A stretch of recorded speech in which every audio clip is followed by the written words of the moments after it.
श्रीस्तुतिः श्रीमान् वेङ्कटनाथार्यः कवितार्किककेसरी वेदान्ताचार्यवर्यो मे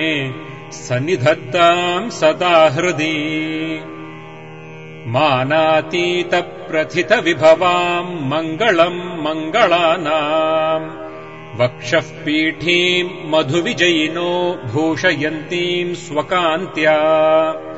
प्रत्यक्षानुश्रविकमहिमप्रार्थिनीनाम् प्रजानाम्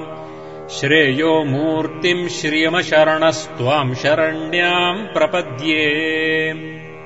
मानातीतप्रथितविभवाम् मङ्गलम् मङ्गलानाम् वक्षः पीठीम् मधुविजयिनो भूषयन्तीम् स्वकान्त्या प्रत्यक्षानुश्रविकमहिमप्रार्थिनीनाम् प्रजानाम् श्रेयो मूर्तिम् श्रियमशरणस्त्वाम् शरण्याम् प्रपद्ये आविर्भावः कलशजलधावध्वरे वापि यस्याः स्थानम् यस्याः सरसिजवनम् विष्णुवक्षस्थलम् वा भूमा यस्या भुवनमखिलम् देवि दिव्यम् पदम् वा स्तोकप्रज्ञैरनवधिगुणा स्तूयसे सा कथम् त्वम् स्तोतव्यत्वम् दिशति भवती देहिभिः स्तूयमाना तामेव त्वाम् अनितरगतिस्तोतुमाशंसमानः सिद्धारम्भः सकलभुवनः श्लाघनीयो भवेयम् सेवापेक्षा तव चरणयोः श्रेयसे कस्य न स्यात् यत्सङ्कल्पाद्भवति कमले यत्र देहिन्यमीषाम्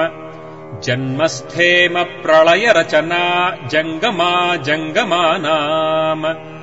तत्कल्याणम् किमपि यमिनाम् एकलक्ष्यम् समाधौ पूर्णम् तेजस्फुरति भवति पादलाक्षारसाङ्कम् निष्प्रत्यूह प्रणयघटितम् देवि नित्यानपायम् विष्णुस्त्वम् चेत्यनवधिगुणम् द्वन्द्वमन्योन्यलक्ष्यम् शेषश्चित्तम् विमलमनसाम् मौळयश्च श्रुतीनाम् सम्पद्यन्ते विहरणविधौ यस्य शय्या विशेषाः उद्देश्यत्वम् जननि भजतो रुज्झितोपाधिगन्धम् प्रत्यग्रूपे हविषि युवयोरेकशेषित्वयोगात् पद्मे पत्युस्तव च निगमैर्नित्यमन्विष्यमाणो नावच्छेदम् भजति महिमा नर्तयन् मानसम् नः पश्यन्तीषु श्रुतिषु परितः सूरिवृन्देन सार्धम् मध्ये कृत्य त्रिगुणफलकम् निर्मितस्थानभेदम् विश्वाधीशप्रणयिनि सदा विभ्रमद्यूतवृत्तौ ब्रह्मेशाद्या ददति युवयो रक्षशारप्रचारम् अस्येषानात्त्वमसि जगतः संश्रयन्ती मुकुन्दम् लक्ष्मीः पद्मा जलधितनया विष्णुपत्नीन्दिरेति यन्नामानि श्रुतिपरिपणान्येवमावर्तयन्तो नावर्तन्ते दुरितपवनप्रेरिते जन्मचक्रे त्वामेवाहुः कतिचिदपरे त्वत्प्रियम् लोकनाथम् किम् तैरन्तः कलहमलिनैः किञ्चिदुत्तीर्यमग्नैः त्वत्सम्प्रीत्यै विहरति हरौ सम्मुखीनाम् श्रुतीनाम् भावारूढौ भगवति युवाम् दम्पती दैवतम् नः आपन्नार्तिप्रशमनविधौ बद्धदीक्षस्य विष्णोः आचत्युस्त्वाम् प्रियसहचरीम् ऐकमत्योपपन्नाम्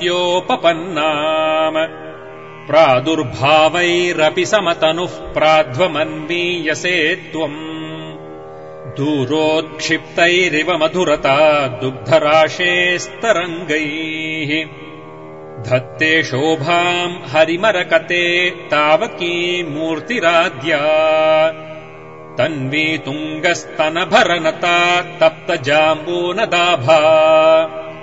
यस्याम् गच्छन्त्युदयविलयैर्नित्यमानन्दसिन्धौ इच्छावेगोल्लसितलहरी विभ्रमम् व्यक्तयस्ते आसंसारम् विततमखिलम् वाङ्मयम् यद्विभूतिः यद्भ्रूभङ्गात् कुसुमधनुषः किङ्करो मेरुधन्वा यस्याम् नित्यम् नयनशतकैरेकलक्ष्यो महेन्द्रः पद्मे तासाम् परिणतिरसौ भावलेशैस्त्वदीयैः अग्रे भर्तुः सरसिजमये भद्रपीठे निषण्णाम् अम्भोराशेरधिगतसुधा सम्प्लवादुत्थिताम् त्वाम् पुष्पासारस्थगितभुवनैः पुष्कलावर्तकाद्यैः क्लृप्तारम्भाः कनककलशैरभ्यषिञ्चन् गजेन्द्राः आलोक्य त्वाम् अमृतसहजे विष्णुवक्षस्थलस्थाम् शापाक्रान्ताः शरणमगमन् सावरोधाः सुरेन्द्राः लब्ध्वा भूयस्त्रिभुवनमिदम् लक्षितम् त्वत्कटाक्षैः सर्वाकारस्थिरसमुदयाम् सम्पदम् निर्विशन्ति आर्तत्राणव्रतिभिरमृता सारनीलाम्बुवाहैः अम्भोजानाम् उषसि मिषताम् अन्तरङ्गैरपाङ्गैः यस्याम् दिशि विहरते देवि दृष्टिस्त्वदीया तस्याम् अहमहमिकाम् तन्वते सम्पदोघाः योगारम्भत्वरितमनसो युष्मदैकान्त्ययुक्तम् धर्मम् प्राप्तुम् प्रथममिह ये धारयन्ते धनायाम् तेषाम् भूमेर्धनपतिगृहादम्बरादम्बुधेर्वा धारा निर्यान्त्यधिकमधिकम् वाञ्छितानाम् वसूनाम् श्रेयस्कामाः कमलनिलये चित्रमाम्नाय वाचाम् चूडापीडम् तव पदयुगम् चेतसा धारयन्तः छत्रच्छाया सुभगशिरसश्चामरस्मेरपार्श्वाः श्लाघाशब्दश्रवणमुदिता स्रग्विणः सञ्चरन्ति ऊरीकर्तुम् कुशलमखिलम् जेतुमादीनरातीन् दूरीकर्तुम् दुरितनिवहम् त्यक्तुमाद्यामविद्याम् अम्बस्तम्बावधिकजननग्रामसीमान्तरेखाम् आलम्बन्ते विबलमनसो विष्णुकान्ते दयान्ते जाताकाङ्क्षा जननि युवयोरेकसेवाधिकारे मायालीढम् विभवमखिलम् मन्यमानास्तृणाय